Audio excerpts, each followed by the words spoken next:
అంశం ఏంటంటే ఆయన ఇంకో మాట అన్నారు సార్, చాలా అంటే ఇంట్రెస్టింగ్ కాంట్రవర్షియల్ పాయింట్. అది ఏంటంటే రేవంత్ రెడ్డి కాంగ్రెస్కు మాత్రమే సీఎం కాదు, బీజేపీ కాంగ్రెస్ పార్టీల జాయింట్ సీఎం అన్న ఉమ్మడి ముఖ్యమంత్రి అన్నారు ఆయన.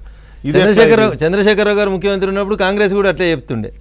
ఢిల్లీలో మోడీ, గల్లీలో కేసీఆర్ ఇద్దరు దోస్తులు, వీళ్ళ మధ్యలో ఏం పెద్ద భేదాభిప్రాయాలు. కేసీఆర్ గారు అంటే ప్రాంతీయ పార్టీ కాబట్టి ఏమో ఎప్పుడైనా ఎవరితోనే కలిసే అవకాశాలు ఉంటాయి కాబట్టి అనడానికి స్కోప్ ఉంటే ఆశ్చర్యం లేదు. కాంగ్రెస్ అయినా కలపచ్చు, బీజేపీతో కలపచ్చు. సమర్థిస్తా ఉన్నాను, సమర్థించిన కాదండి. మోడీ గారే చెప్పినారు కదా, కేసీఆర్ నా దగ్గరకు వచ్చి నా కొడుకుని ముఖ్యమంత్రి చేద్దాం అనుకుంటున్నా, మీ ఆశీస్సులు కావాలని అడిగినాడని మోడీ గారు చెప్పారా లేదా నిజామాబాద్ సభలో?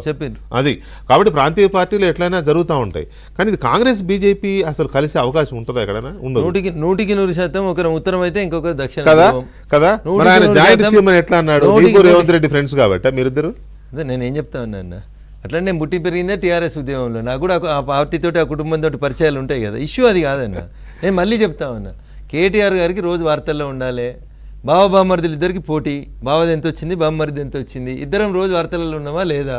మధ్యలో మా చెల్లె కూడా వస్తుంది, మధ్యలో రోజు నా బొమ్మ కూడా రావాలని పేపర్లలో తగ్గడం లేదు. అదే అందుకని ఈ ముగ్గురి పంచాయతీ తప్ప వీళ్ళకి ఏం ఇష్యూస్ లేక ఎవరి మీద పడితే వాళ్ళ మీద ఏది పడితే అది మాట్లాడిపోవడం తప్ప 10 ఏళ్లలో మనం చేసిన పాపాలన్నీ మనల్ని ప్రజలు ఎందుకు దూరం పెట్టినరు అని ఎన్నడన్నా ఆత్మపరిశీలన చేసుకురా అన్న.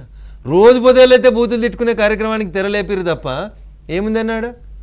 ఇంత చేసి వాళ్ళు సాధిస్తుంది ఏముంది? ఏమొస్తుంది అంటే ఏం లేదు. ఏం వస్తలేదు కాబట్టి ఈ తిట్టుడు, పాదయాత్ర అని ఒక రోజు లీకు, ఇంకో రోజు అని ఇంకోటి, ఇంకోటి చేయండి, వద్దని అంటలేము మేము. రాజకీయ పార్టీగా మీకు ఏదైనా చేసేటువంటి అవకాశం ఉంది, ఏదైనా మాట్లాడే అవకాశం ఉంది. కానీ బాధ్యత ఉండాలి కదా. అక్కడికే వస్తున్నా. నేను తిట్టగలుగుతా కాబట్టి ఎవరైనా తిడతా మీ విఘ్నతగా వదిలేస్తాం. బట్ మీరు ఆధారాలు లేకుండా అబాసుపాలు అయిపోతారు అనేది నా బాధగా. అంతే. బాగా చదువుకొని వచ్చినా, అమెరికాలో పనిచేసి వచ్చినా అని చెప్తారు కాబట్టి కొంచెం మీరు మాట్లాడితేనైనా గౌరవంగా మాట్లాడాలని జనం కోరుకుంటారు. నేను కూడా అంతే, నేను కూడా బురదలే ఉన్నాను ఆయన అనుకుంటే నేనేం చేయలేను. ఈ సౌత్ ఇండియాలో బీజేపీ స్ట్రాటజీకి వెళ్ళే ముందు ఇంకొక ఇది ఇందాక నుంచి అబ్జర్వ్ చేస్తున్నాను నేను వచ్చిన దగ్గర నుంచి. ఇంతకుముందు ఎప్పుడు అబ్జర్వ్ చేయలేదు నీ నోటంపటి మాట. ఈ గంట 10 నిమిషాల చర్చలో హైదరాబాద్ అనే పదం మీ నోటి నుంచి రాలే. భాగ్యనగరం. మా ఊరు పేరు భాగ్యనగరం అన్న, అందుకనే భాగ్యనగరం అంటున్నా. Is there any problem with it? ఇది పుట్టిందే భాగ్యనగరం లేదు, ఇది భాగ్యనగరం. ఇలాంటి భాగ్యవంతులు ఎందరికో జన్మనిచ్చిన గడ్డ, ఇది భాగ్యవంతుల గడ్డ భాగ్యనగరం.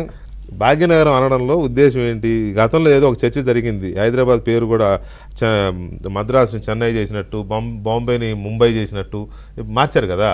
అట్లా దీన్ని కూడా మార్చబోతున్నారు. చర్చ గతంలో జరిగింది. మీరు పదే భాగ్యనగరం అంటే నాకు డౌట్ వస్తుంది.